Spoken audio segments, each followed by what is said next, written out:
Hello students, today we are going to continue our chapter The Living Organism and Their Surroundings. We have done terrestrial habitat. Up to terrestrial habitat we have done. Now this is the turn of the aquatic habitat. यानी कि जो living organism water के अंदर रहते हैं हम उनके बारे में पढ़ेंगे. Okay I'm showing you the pictures on my laptop so that you can gain the things very easily and you will enjoy it also. So let us start. Just look at this. है ना? Just look at this बेटा. ये क्या है? Aquatic habitat. See the fish नज़र आ रही है आपको. ये कौन हेल्प कर रहा है इसको मूवमेंट में? ये इसकी टेल मूव कर रही है इसको मूवमेंट के लिए, है ना. इसकी बॉडी कैसी है? Stream line body. Can you see the shape? ये शेप होती है स्ट्रीम लाइन, मीन्स गोल और लंबी. तो ताकि ये इसको हेल्प करती है किसके अंदर? वाटर में स्विमिंग करने के लिए, वाटर के अंदर मूव करने के लिए. यही क्या है इसकी? ये हैबिटेट है वाटर का. और ये इसकी बॉडी के अंदर जो मैं बता रही हूँ ये फिन्स हैं, ये टेल है जो कि मूवमेंट में हेल्प करती है. इसकी बॉडी भी कैसी होती है? स्ट्रीमलाइन बॉडी होती है बेटा. क्लियर? हाँ, इसकी बॉडी भी कैसी होती है? स्ट्रीमलाइन बॉडी, जो कि इसको मूवमेंट में हेल्प करती है. You can see a dialogue box over here. Aquatic animals have streamline body that helps to swim easily in water. So ये क्या हो गई इसकी? एडप्टेशन. क्या हो गई बेटा? ये इसकी एडप्टेशन. और फिशेस के पास क्या है? देखो, fishes have flat tail and flat fins that helps to change the direction in water. अगर फिश को वाटर के अंदर मूव करना है, राइट या लेफ्ट मुड़ना है, तो कौन हेल्प करेंगे? ये फिन्स हेल्प करेंगे और ये टेल हेल्प करेगी उसको राइट लेफ्ट मूव करने में. देखो वो मूव करके चली गई, है ना. देखो अब फिश सांस कैसे लेती है? फिश रेस्पायर करती है उसके गिल्स से. यानी कि फिश के पास क्या होते हैं? It has gills. ये सब मैं क्या बता रही हूँ बेटा? फिश की एडप्टेशन, उसकी एक्स्ट्रा फीचर. तो ये तो हो गए हमारे एक्वाटिक हैबिटेट जो कि हमारे लिविंग थे. जो कौन थे? फिशेस थे. उसके बारे में हमने पढ़ लिया. लेकिन अगर हम देखें तो वाटर के अंदर तो प्लांट्स भी होते हैं, है ना. Such just look at this plants. These are known as the aquatic plants, है ना. ये क्या होते हैं? हमारे एक्वाटिक प्लांट्स. इनकी स्टेम होती है. लोटस फ्लावर आपको नज़र आ रहा होगा, है ना. सो लोटस फ्लावर के पास क्या होता है? Lotus plant have long and hollow stem which attaches the plant to the base of the pond. ये pond है, ये इसकी stem है जो कि अंदर से खाली है, होलो है, हल्की है, तभी तो फ्लोट करेगी इसके ऊपर, है ना बेटा, है ना. और pond से ये अटैच होती है. क्लियर? नाउ लेट अस सी. और क्या है इसके पास? जरा ध्यान से देखो. ये लीफ जो है इसकी डिस्क की तरह फैली हुई है ना. वाइड है, चौड़ी है. क्यों? क्योंकि वाटर में फ्लोट करने के लिए, तैरने के लिए जो आपका एरिया होता है बेटा वो बहुत ही बड़ा होना चाहिए. सो ये भी एक एडेप्टेशन है. जो वाटर के प्लांट्स होते हैं उनकी लीव्स कैसी होती हैं? कुछ की डिस्क शेप, वाइड होती हैं, ताकि वो फ्लोट करने में प्लांट को हेल्प करती हैं, उसको तैरने में हेल्प करती हैं. तो ये सब क्या बता रही हूँ मैं बेटे आपको? These are the adaptations, extra feature. अब देखते हैं लेकिन कुछ प्लांट कैसे होते हैं? सबमर्ज्ड, यानी कि डूबे हुए पानी के अंदर. ये तो पानी के बाहर है. कुछ प्लांट्स कैसे होते हैं? सबमर्ज्ड होते हैं, जो कि डूबे हुए होते हैं वाटर के अंदर. ओके बेटा. सो जो वाटर के अंदर डूबे हुए होते हैं उनका एग्जाम्पल क्या? Hydrilla. Just look at this hydrilla. Can you see this hydrillas over here? Just look at them. ये हम फिर से रिवाइज करेंगे। हमारी लीव्स होती हैं जो डिस्क की शेप की तरह होती हैं, है ना। और अब हम बात करेंगे हाइड्रिला की, ऐसे एक्वाटिक प्लांट्स की जो कि वाटर के अंदर डूबे हुए होते हैं। जस्ट लुक एट देम, ये वाटर है और ये देख पानी के अंदर डूबे हुए हैं। So these are known as the hydrolas, है ना। इनकी क्या होती है, वैक्सी कोटिंग होती है बेटा। वैक्सी कोटिंग होने का मतलब होता है इनके ऊपर लेयर होती है किसकी, वैक्स की, जो कि इन्हें गलने नहीं देती। क्योंकि पानी के अंदर आप कुछ चीज़ मतलब डिप करके रखो, सबमर्ज करके रखो, तो वो थोड़े टाइम के बाद गलनी शुरू हो जाती है ना, डिकम्पोज होने स्टार्ट हो जाती है। सो ये गले ना, टूटे ना, सड़े ना, डिकम्पोज ना हो, इसलिए हाइड्रोला के पास एक एडेप्टेशन होती है कि इसके ऊपर क्या होती है, वैक्सी कोटिंग। क्या होती है, वैक्सी कोटिंग होती है, जो कि इसको जो कि इसको गलने से, डिके होने से बचाती है। Am I clear? सो यहाँ पर हमने क्या पढ़ा है बेटा, हमने पढ़ा है एक्वाटिक हैबिटेट, जिसके अंदर हमने क्या पढ़ा था, उसके एनिमल्स के बारे में भी हमने जान लिया है। और अब किसके बारे में जान लिया है हमने, उनके प्लांट्स के बारे में भी। और प्लांट्स में हमने 2 प्लांट्स को यहाँ पर डिस्कस किया है। एक तो था जो वाटर के बाहर हमें नज़र आता है, एक वाटर के अंदर डूबे हुए के बारे में हमने बात की है। The first one was the lotus and the second one is the hydrilla. I hope this aquatic habitat is clear to you, है ना। नाउ अब हम बुक में देखते हैं हम कहाँ पर पहुँच चुके हैं। हम पहुँच गए हैं बच्चा अब लिविंग थिंग्स अराउंड अस, ठीक है। अब मैं बताऊंगी कि लिविंग थिंग्स कैसे क्या काम करते हैं। लिविंग थिंग्स को खाने की ज़रूरत होती है, लिविंग थिंग्स ग्रो करता है, लिविंग थिंग्स सांस लेता है, रेस्पायर करता है, लिविंग थिंग्स रिप्रोड्यूस करते हैं, और लिविंग थिंग्स क्या करते हैं, जस्ट लुक, ये आपके बुक में ही है, एक्सक्रीट करते हैं, वेस्ट को बाहर निकालते हैं, और लिविंग थिंग्स जो है अपने यंग वंस को बर्थ देते हैं, है ना। तो ये सब काम क्या करते हैं लिविंग थिंग्स। जो नॉन लिविंग थिंग्स है वो, उनको तो सांस लेने की ज़रूरत नहीं होती है ना, उनको खाने की भी ज़रूरत नहीं होती है। सो वी विल स्टडी कि how what are the needs of a living things. Okay बेटा, सो लेट अस कंटिन्यू। सिर्फ यही हमारा अब रह गया है यहाँ पर। So let us do it, the characteristics of the living things. So, the last part of our chapter is characteristics of living things. यानी कि लिविंग थिंग्स की क्या क्या कैरेक्टरिस्टिक्स हैं। अगर एक लिविंग थिंग है तो उसके वो क्या क्या काम करता है। The first one is living things need. Living things को किन किन चीज़ों की ज़रूरत होती है। पहली बात तो लिविंग थिंग्स होते क्या क्या हैं।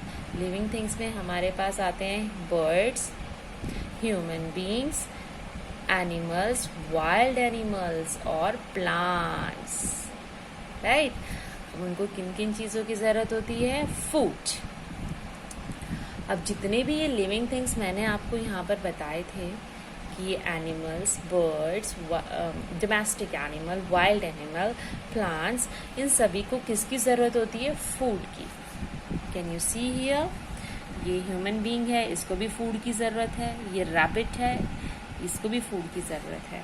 यानी कि जो पहली कैरेक्टरिस्टिक्स है वो क्या है, लिविंग थिंग्स नीड, कि लिविंग थिंग्स को ज़रूरत किन किन चीज़ों की पड़ती है। The first one is the food, right. Okay, the next one is the what is the need for the living things. Can you guess over here, yes, water. Living things को water की भी ज़रूरत पड़ती है। Can you see this two childrens over here. हम human beings को water की ज़रूरत पड़ती है, पानी पीने की। एंड देखो ये एनिमल्स, इनको भी किसकी ज़रूरत पड़ रही है यहाँ पर, पानी पीने की, है ना, वाटर। तो यानी कि जितने भी लिविंग थिंग्स होते हैं बेटा, उनको भी वाटर की ज़रूरत होती है। Okay, so all living things need water. Now what is next, और किस चीज़ की ज़रूरत होती है, सोचो, जस्ट गैस इट।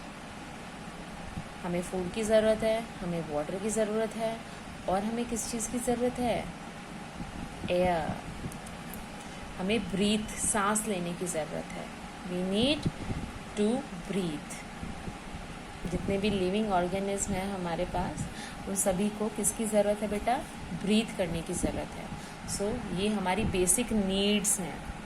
हमें फूड चाहिए, वाटर चाहिए और एयर चाहिए, ठीक है। सो ये हमारे these are the living things needs.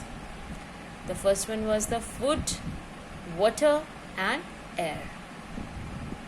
Okay, food हमें चाहिए एनर्जी के लिए, वाटर चाहिए हमें वाटर फूड को डाइजेस्ट करने के लिए, and then we need the air. See what is the next? The next is the next point is the living things react to stimuli. जो भी लिविंग थिंग्स होते हैं वो रिएक्ट करते हैं स्टिमुलाई को। Let us see how it react. हम एक प्लांट का यहाँ पर एग्जाम्पल लेंगे। We have taken a plant over here, let us take it. ये प्लांट ले लिया, इसको डार्क बॉक्स में हमने बंद कर दिया है और एक होल कर दिया है यहाँ पर, अंदर सिर्फ डार्कनेस है ना। हम देखेंगे कि प्लांट जो है वो लाइट की तरफ कैसे रिएक्ट करेगा। अब ड्यूरिंग द सनशाइन, जब सनशाइन होगी हमारे यहाँ पर, देन व्हाट विल हैपन, कुछ रेज जो है, लाइट रेज इस होल के थ्रू इस बॉक्स के अंदर चले जाएंगी। जब बॉक्स के अंदर जाएंगी तो ये प्लांट जो है इसको क्या मिलेगी? लाइट मिलेगी। और जहाँ यहाँ पर हम क्या देखेंगे, प्लांट जो है हमेशा लाइट की तरफ ग्रो करना शुरू करता है। अब ये प्लांट इसकी साइड ग्रो करना शुरू कर देगा। ये क्या है? उसका रिएक्ट, वो कैसे रिएक्ट कर रहा है ना।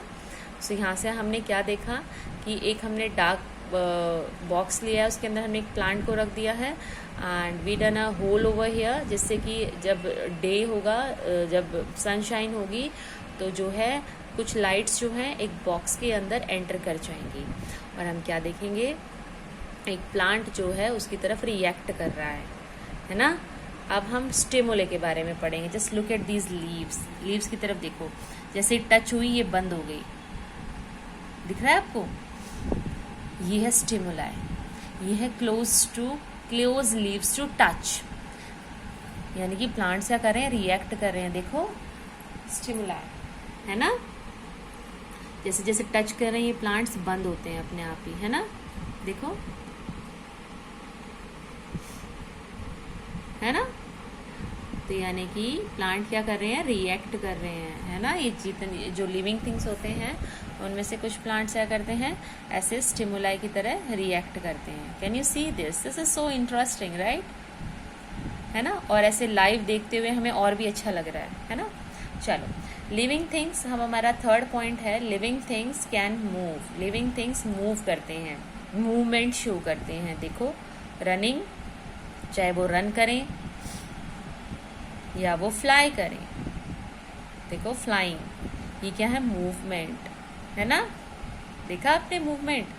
और देखो ये सन की तरफ भी मूव कर रहे हैं। देखो ये प्लांट भी मूवमेंट शो कर रहे हैं बेटा, है ना। ये होती है मूवमेंट। यानी कि जो हमारा थर्ड पॉइंट है वो हमें क्या बता रहा है? लिविंग थिंग्स कैन मूव, है ना। This is so interesting, right बेटा। चलो, ये देखो फिशेस भी मूव कर रही हैं, देखो स्विम कर रही हैं। अब हमारा फोर्थ पॉइंट है, living things get rid of waste. यहाँ पर गेट रिड ऑफ वेस्ट की जगह हम ये भी लिख सकते हैं एक्सक्रीट, यानी कि लिविंग थिंग के अंदर जो भी आपका वेस्ट पार्ट होता है, वेस्ट मटेरियल होता है, उसको वो बाहर निकाल देते हैं। जैसे हम ह्यूमन बींग्स क्या करते हैं?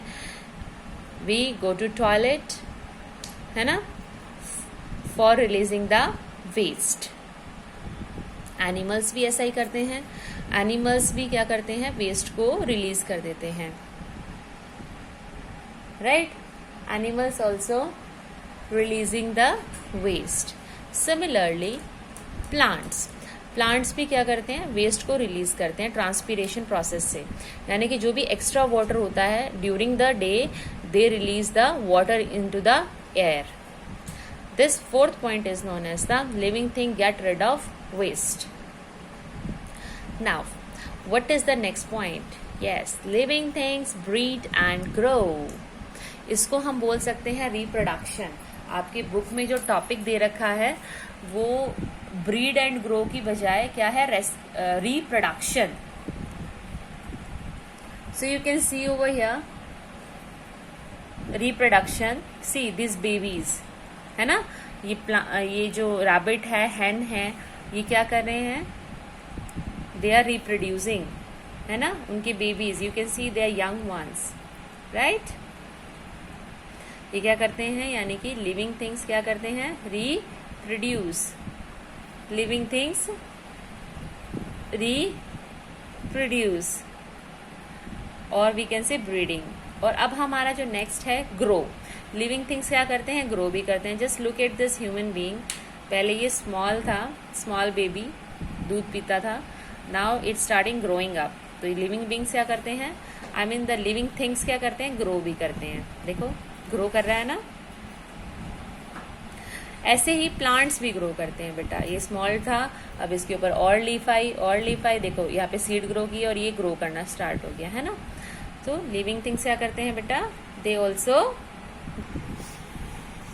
Just look into your book what we have covered this aquatic life, characteristics of the living things, जिसमें हमने कर दिया कि वो उनको क्या क्या चीज़ों की ज़रूरत होती है, वो ग्रो करते हैं, रेस्पायर करते हैं, स्टिमुलाई की तरफ रिएक्ट करते हैं, है ना, और वो रिप्रोड्यूस करते हैं, मूव करते हैं, है ना। सो ये जब है हम अपने बुक में से ये सारे टॉपिक्स जो हैं बेटा क्लियर कर चुके हैं। नाउ अब हम क्या करेंगे, हमारे नेक्स्ट टाइम में, नेक्स्ट वीडियो में मैं क्या शो कराएंगे हम, we will do the question and answers. So successfully we have completed our chapter, that is the chapter number, which chapter we have done, living thing, the living organism and its surrounding. We have successfully completed our chapter number 9. So we'll do the question and answers in the next video. Till then keep on, just it doesn't mean that you will not read from the book. You have to read all these topics from your book and try to do the question and answers. Question and answers भी आपको करने हैं. So take care of yourself and keep on revising the things. Thank you.